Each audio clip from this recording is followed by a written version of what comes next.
Number 5 is alive. Oh, come on, I had to.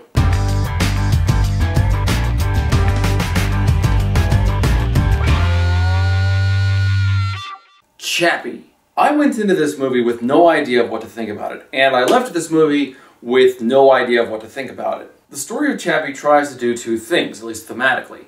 It tries to demonstrate the difficulty of parenting through the use of an AI program that basically makes a robot infantile and still able to grow, and an action movie about robots trying to kill each other. And it doesn't really do either one very well. Well, not robots so much as a robot and a guy piloting a mech suit, but heh. Chappie is set in the near future in which robots are being used to supplement the police force of Johannesburg, South Africa, which is so rampant with gang violence that they're literally suffering hundreds of deaths every year. Or was it thousands? A lot of people are dying, that's the important part. Well, the man behind these robots, called Scouts, was also working on a project to develop a real AI program, something which will allow the robots to develop mentally and create their own thoughts. So he steals a Scout that was set for demolition, puts the AI program into it, and creates a robot child of sorts, who then gets kidnapped by a gang, of course. From there, the plot splits in two ways. You have the plotline in which the creator of the Scouts goes up against another robot creator, played by Hugh Jackman, and he's created this overly large mech suit called the Moose. Think of the 15-foot-tall death machine you wanted to pilot when you were a teenager, and you have an idea of what the Moose is. The other plotline is Chappie and his relationship with the gang members who kidnapped him, who kind of adopt him and act as his parents, to the point where he's actually calling them Mommy and Daddy. Now, of the two plotlines, the parental one was the stronger, because that's largely what the character was focused on. And through his mother's attempts at enriching his creativity and his father's attempts to turn Chappie into a badass warbot, Chappie develops as an individual.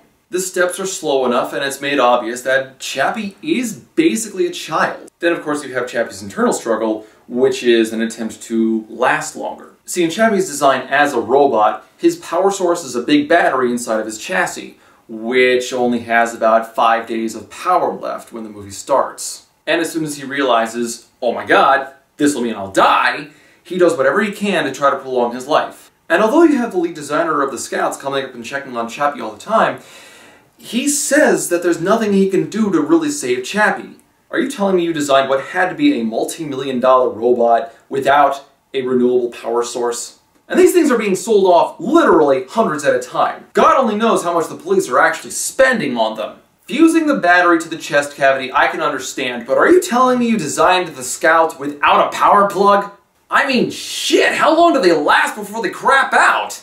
As expensive as those have to be, I don't think you're getting your money's worth. And the other plotline isn't really much better. Hugh Jackman plays the designer of the giant death mech, the Moose, who's having trouble selling it to investors. So when they see this giant robot that costs more, requires more human intervention and maintenance in order to maintain, they're like, nah, we don't want that. Especially when Jackson explains this thing has anti-air capabilities. They actually make a point of saying, we're buying these robots to take on gangs. Why do we need AA in a robot?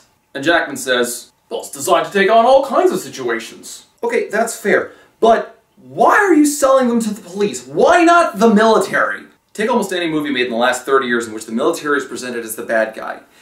The Moose is the thing their wet dreams are made of. And we have a fight scene near the end in which the Moose is unleashed and shows off how dangerous it is.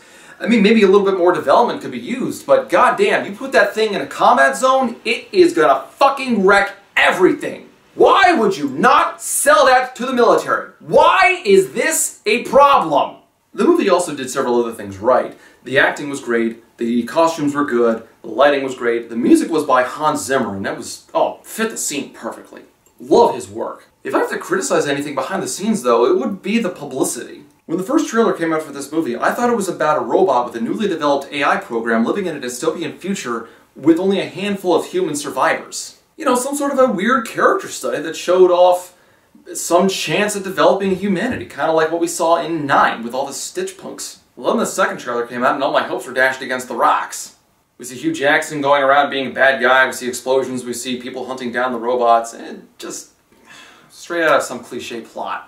And no spoilers here, I'd want to say that the ending was sweet if it weren't so ridiculous. I mean, they're faced with multiple problems that have been built up throughout the movie, and I want to like it, but it just comes so far out of left field. No. I could probably do an entire video just on the ending alone. Overall, I don't think I really got anything out of Chappie, but I don't regret seeing it. Especially not with the ending fight scenes. Those actually were pretty good. Overall, I'd say Chappie's not great, but not bad. You'd probably be safe sticking with a rental. So have you seen Chappie? What did you think? Did you think that the trailers were misleading? Whatever you think, comment below and tell me about it. Don't forget to subscribe and donate to Patreon for more videos.